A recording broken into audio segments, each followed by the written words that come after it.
सो guys WWE bad blood 2024 जो होने वाला है from State Farm Arena Atlanta Georgia से वो 5 अक्टूबर को हमें दिखाया जाएगा। एंड क्योंकि अब यहाँ पे सारे ही मैच ऑफिशियल किए जा चुके हैं और ऐसा देखने से लग भी नहीं रहा कि WWE कुछ और ऑफिशियल भी करने वाली है, तो चलिए एक बार इस पूरे मैच कार्ड पर नजर मार लेते हैं और देखते हैं कि आखिर कौन जीतेगा या कौन हारेगा और कोई सरप्राइज रिटर्न होना भी है या नहीं। तो चैनल को अभी लाइक एंड सब्सक्राइब करते हुए वीडियो को एंड तक पूरा देखना भाई, बहुत मजा आने वाला है। एंड नाउ आप देख रहे हैं रेसलमैनिक्स एंड सब्सक्राइब करना तो बनता है। वेल गाइस चीजें शुरू कर लेते हैं नाया जैक्स वर्सेस बेली या फिर नायोमी से, जो होने वाला है फॉर दी वुमेन्स चैंपियनशिप। अब इस मैच में आपका मैं ज्यादा टाइम नहीं लूंगा क्योंकि भले ही बेली को चांस मिले या फिर नायोमी को, क्योंकि इंडियन रिजल्ट तो सेम रहेगा। बैड ब्लड में अगर ये मैच बुक होता है तो नाया जैक्स कैसे भी करके वन वे और दी अनदर अपने टाइटल को रिटेन कर ही लेंगी। इसके बारे में हमें ज्यादा सोचने की जरूरत नहीं है। Next for the women's world heavyweight championship, जहां लिव मॉर्गन अपने टाइटल को डिफेंड करने वाली है against the bloody Rhea Ripley. And जहां लिव मॉर्गन के प्यारे से डॉम एक शार्क केज में बंद हो रखे होंगे ताकि वो मैच में उंगलियां टिंगल ना कर सके। लेकिन डॉम अकेले बंदे थोड़ी ना है, एक अकेला सहारा थोड़ी ना है लिव मॉर्गन का, बिकॉज कार्लिटो है, जेडी मैकडाना है और खुद फिन बैलर भी तो आ सकते हैं उनकी टीम से उनकी मदद करने के लिए। एंड मैं ये बात आपको इसलिए भी बता रहा हूँ क्योंकि हमें अब ऐसा लगता है कि इस बारे में शायद लिव मॉर्गन रिया रिप्ली को हराने में कामयाब हो जाएंगी, टाइटल रिटेन कर लेंगी। सो इसलिए हम लिव मॉर्गन को ही पिक करने वाले हैं और वो रिया रिप्ली को एक बार फिर से हराकर टाइटल अपने पास रख लेंगी। ये उनकी वैलिडेशन के लिए भी जरूरी, इसलिए मैंने ऐसा कह दिया। ऐसा नहीं है कि रिया रिप्ली का कोई चांस ही नहीं है, बल्कि हाँ जो पलड़ा है ना इस बार लिव मॉर्गन की तरफ झुक रहा है, इसलिए हमने उन्हें चूज कर लिया। इसके बाद हमें देखने को मिलेगा एक सिंगल्स मैच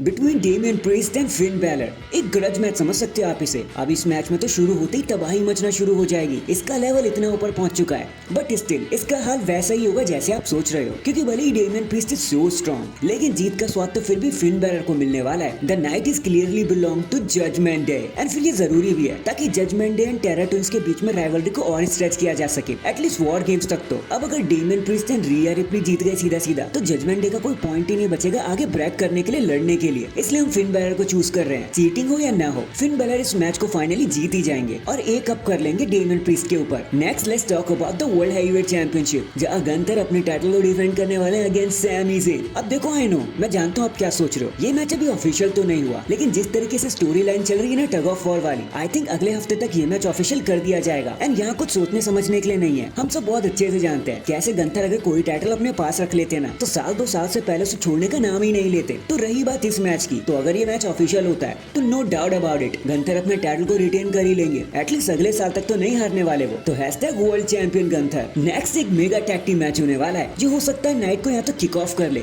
या फिर मेन इवेंट करता हुआ ही नजर आ जाए। और मैं बात कर रहा हूँ Cody Rhodes and Roman Reigns versus Solo Sikoa and Jacob Fatu की। और मुझे ये बताने की जरूरत नहीं है कि रोमन रेंस को देखने के लिए लोग कितने एक्साइटेड होंगे रेसलमेनिया एक्सएल के बाद से ही, लेकिन फिर अगर आप विनर के बारे में सोचते हो ना तो आपको समझ आता है कि यहाँ चीजें जरा सी ट्रिकी होने वाली है, क्योंकि अगर कोडी एंड रोमन सीधा सीधा जीत गए तो फिर ब्लड लाइन का होना ना होना बराबर ही हो जाएगा, और अगर ब्लड लाइन को जीत दे दी तो रोमन का रिटर्न वेस्ट हो जाएगा। तो इसी चीज को कवर करने के लिए, छुपाने के लिए हो सकता है WWE इस मैच को नो डिस्क्वालिफिकेशन की कंडीशन में एंड कर दे, या फिर ब्लड लाइन आकर पूरी ब्लड लाइन ही उन पे अटैक करना शुरू कर दे ताकि इनकी राइवलरी का स्पार्क बना रहे। एंड फिर ब्लड लाइन ने तो इंटरफेयर करना ही करना है यार, ऐसे थोड़ी ना जीतने देगी वो रोमन को। बट स्टिल अगर आप फिर भी जोर दे रहे हो कि भाई तू चुन ही ले एक विनर, तो भाई हम कोडी एंड रोमन को चुनेंगे। भाई इतनी स्ट्रॉन्ग टीम को कौन ही हराएगा, देयर इज नो वे कि WWE ने हरा देगी। सो रोमन एंड कोडी फाइनली। ये सारी चीजें लीड करती हैं हमें हमारे मेन इवेंट की तरफ, Drew McIntyre versus CM Punk, एक हेल इन अ सेल मैच, नाइट का एक लौता हेल इन अ सेल मैच। अब इस मैच के आसपास कितनी हीट बनी हुई है भाई, इसको मेंशन करने की जरा जरूरत नहीं है। हम सभी इस मैच का ना जाने कब से वेट कर रहे थे, जब से ये दोनों एक साथ लॉकअप हुए हैं। एंड अब क्योंकि एक मैच ड्रू जीत चुके हैं और एक मैच सीएम पंक जीत चुके हैं, तो अब इस ऑब्वियस कि ये हेल इन अ सेल मैच पूरी तरीके से एक रियल क्लाइमैक्स होगा दोनों के लिए,